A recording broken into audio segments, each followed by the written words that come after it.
যাবেন। এটা কি হচ্ছে? আসতে না আসতেই যাবার কথা বলতেছো? আরে এমনিতেই বলতেছিলাম। আমেরিকার একটা গবেষণাগার থেকে অ্যাপয়েন্টমেন্ট এসেছে, ভাবতেছি কি করা যায়। তা বাবা, এখন তোমার শরীরটা কেমন আছে? এতদিন ভালো ছিলাম না, এখন তুই চলে এসেছিস, তাই তোকে দেখে আগের চেয়ে ভালো হয়ে গেছি। তুই কেমন আছিস তা না বলেই আগে কাজের কথা জিজ্ঞাসা করে ফেললাম। আরে এটা তেমন কিছুই না, ভাবতেছিলাম বিকেলে একটু বের হব, কারণ অনেক বছর পর দেশে এলাম, তাই নিজের এলাকাটাকে আবার নতুন করে দেখব। আজকে না, কালকে যাবো সকালে। আজকে এমনিতে অনেক জার্নি করে এসেছো। আচ্ছা ঠিক আছে। কথা বলতে বলতে দুপুরের খাবার শেষ, তারপর বিছানা ছেড়ে উঠে ফ্রেশ হয়ে নিচে নামলাম। তখন মা এসে নাস্তা করতে দিল। তখন শিওর হলাম যে এখন সন্ধ্যা। তারপর নাস্তা করে বের হলাম। অনেক বছর পর সেই চিরচেনা শহরে বের হলাম। এখানের অনেক কিছুই পরিবর্তন হয়েছে। আমার ছোটবেলার অনেক বন্ধুরা এখনও এখানেই থাকে, কিন্তু শহরের অনেক পরিবর্তন হওয়ায় তাদের ঠিকানা খুঁজে পাচ্ছি না। তাই আর আজকে কারোর সাথে দেখা করতে যাব না, কিছুক্ষণ ঘোরাঘুরি করে বাসায় চলে এলাম। ভাবতেছি আবার যাওয়ার আগে পর্যন্ত বাবার ব্যবসা দেখাশোনা করব। তাই রাতে খাবার টেবিলে বাবাকে বললাম, বাবা ভাবতেছি আমিও কাল থেকে অফিস যাব, যতদিন দেশে আছি। আজকে তো মাত্র দেশে আসলি আর কাল থেকে অফিসে জয়েন করার কথা বলতেছিস। তো কি হয়েছে, এমনিতেও বাসায় একা একা ভালো লাগে না।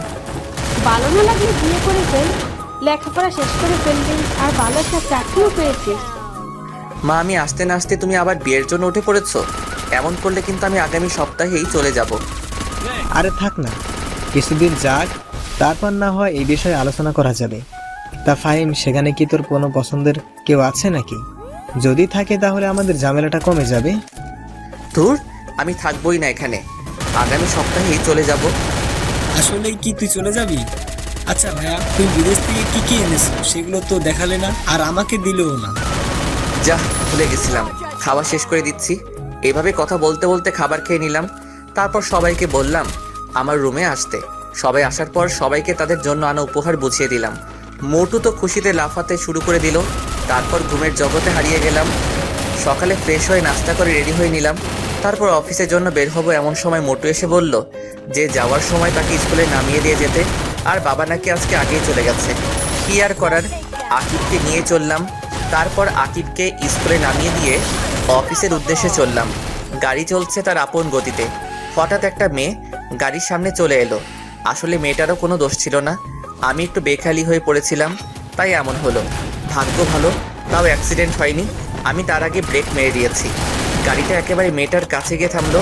মেয়েটা ভয় পেয়ে চোখ বন্ধ করে ফেলেছে মনে হয়, তাই আমি তাড়াতাড়ি গাড়ি থেকে নেমে মেয়েটার সামনে গেলাম। গিয়ে জিজ্ঞাসা করলাম, আর ইউ ফাইন? মেয়েটা চুপ করে আছে, তাই আবার জিজ্ঞাসা করলাম, আপনি কি ঠিক আছেন?